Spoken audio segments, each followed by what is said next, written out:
બટેકાની ચિપ્સનું શાક બનાવવા માટે બટેકાને ઊભી સ્લાઇસમાં કાપી લીધા છે. સાથે ડુંગળી, એક ટમેટું, 4 થી 5 લીમડાના પાન, એક લીલું મરચું, આદુનું છીણ અને ઝીણું કાપેલું લસણ લઈ લીધું છે. શાકનો વઘાર કરવા માટે નોનસ્ટિક પેનમાં 3 ચમચી તેલ, અડધી ચમચી રાઈ, અડધી ચમચી જીરું, ચપટી હિંગ, મીઠા લીમડાના પાન, એક લીલું મરચું, બારીક કાપેલું લસણ અને આદુનું છીણ ઉમેરીને સાતળી લઈશું. કલર ચેન્જ નથી કરવાનું. હવે ડુંગળી ઉમેરશું. ડુંગળીનો કલર ટ્રાન્સપરન્ટ થાય ત્યાં સુધી થવા દઈશું.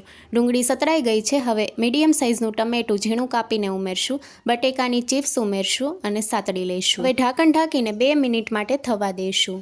2 મિનિટ થઈ ગઈ છે. હવે મસાલા ઉમેરશું.